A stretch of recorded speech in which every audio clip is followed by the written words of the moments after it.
Story time again. This time it is my favorite memory, or I have many memories with my grandmother. Listen, my grandmother was instrumental. She gave me my foundation of church, of God, of Jesus. She gave me my firm foundation. She was the one that made sure that I went to church. Not just went to church, but participated in church activities. She made sure I sung in the choir. She took me to participate as a servant. They had me serving communion, but what they didn't know is I drank more wine, juice, and ate more crackers than I was supposed to. I ate that wine or juice and crackers like it was a little snack. She didn't know that. But she was just very instrumental in my life as my grandmother. She introduced me, as I said, to Jesus. We stayed on Church Street, 415 Church Street. Never forget. Right across the street was the center. We called it the center. It was a extension of the church where every summer they fed like they do now. I think they still have the program, the eating program, where they'll feed you breakfast, lunch, you know, make sure that all of the little children, maybe their parents were working, made sure we had a meal. But I am so grateful and thankful she made sure that we went to the center and we got our breakfast. She got us up. You know, she made sure that we ate lunch, was there on time. And she also was just instrumental in, she cooked for us for dinner. I'll never forget that chicken, fried chicken, and those good old homemade biscuits. I'll never forget. But one memory is her sitting at her stove. I can just picture it now in the kitchen. I can see it now on 415 Church Street.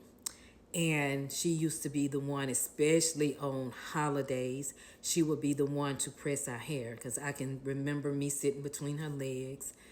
I probably still got a few burnt marks, still traumatized from, from that hot comb touching them ears. And I'm, ouch, hold your ear, Lynn. You know, so she was very instrumental with the upkeep of us. I just remember I used to be a loner. People may not know it. I was introvert. Somewhat now, I'm extroverted now, you know, somewhat ambiverted. I ain't gonna say, I'm ambiverted. I know how to be introverted and extroverted. So I'm ambiverted. So I'm okay with being alone, but I also like to be with people. So I'm not just so introverted anymore, but I used to like to be in my room, you know, read a book or just be alone. And she used to come and get me, put me in her bed, and we used to watch the old westerns, gun smoke and stuff. Little House on the Prairie and her stories. So I was her road dog. I was always there. And I went through a tough time at the age of 14. That'll be another story time. And I went into this deep depression. I thought my life was pretty much over. I made very bad decision that could have cost me my whole future, right?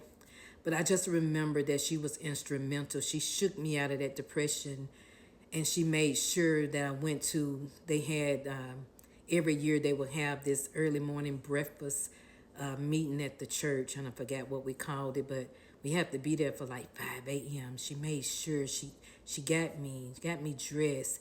She took me to, I was a Methodist at the time, so they had like these yearly conferences, and she made sure that she took me and got me clothes, and she made sure that I attended these conferences, you know, every year, and she made sure that my hair was decent, I was decent, that I was in a good place. She was the first person that showed me the love of Christ. She was a meanie beanie. Everybody know Gladys B. Coachman. She just didn't play, honey. She'll be around there twisting. Twisting is what we call it. Here she go twisting. But she just had this don't mess with me attitude. But I also can remember her with this alto voice of hers coming down the hallway. She had a little hallway, and she always would be singing. She had a nice voice. She was alto. She didn't pretty much like to be seen at church singing. I think she sung one solo that I can remember. She wasn't too comfortable with it. And I don't think she sung since. But she had a nice voice, and she always had a melody in her heart. Even though she was mean and didn't play, she did love the Lord. She did love me.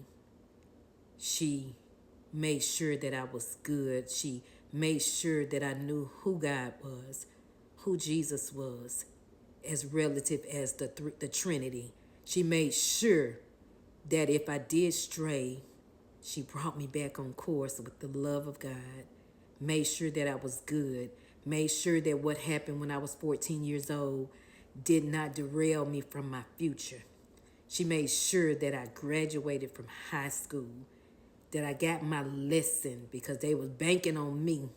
They called me the smart one, book sense, but they say I didn't have a lick of common sense. That's what they said. I got some now. I'm hip to the streets now. Yep. You can't get over on me now. I've learned a lot. So that is some fun memories of my grandmother. I really appreciate her for the part she played in my life. She lived out a good life. She's been gone now for some years now. She was like 84 or 86 when she passed away. So she lived her life. So a part of my book is most definitely dedicated to my grandmother. When grief meets hope, death does not have the final say, because what she planted in my heart will be a forever reminder to me, my foundation, where she brought me to St. Paul AME, put me in that choir, put me there to serve that communion. Every time the door was open, whatever the activity was, she made sure that I was there, that I was fed, that I was cared for, that I was loved. So that is a fun memory of my grandmother. The book is dedicated to her, my father, my sister, and my mom. I'll give those memories at another story time, but the book is a good book. My mom and my sister is still fresh, so those memories bring tears to my eyes because they were back to back. But when grief meets hope, death does not have the final say. You can get it on Amazon. So I encourage you, if you've ever dealt with loss in a major way, especially if it was back to back, not knowing how to make the transition into hope, this book will let you know that there is hope after death, and that sometimes pain, hurt can coexist with joy. I never knew that joy and pain and grief could coexist until I went through it myself. When it became my turn, so I had empathy with those who've already had their turn. You won't be able to enter into someone else's pain until someone else's pain becomes your pain. So if you don't get support that you need, it's because they don't understand your pain, because they've not entered into your same pain. So go get the book. And this is my fun memory of my grandmother, Gladys B. Coachman. Have a good day.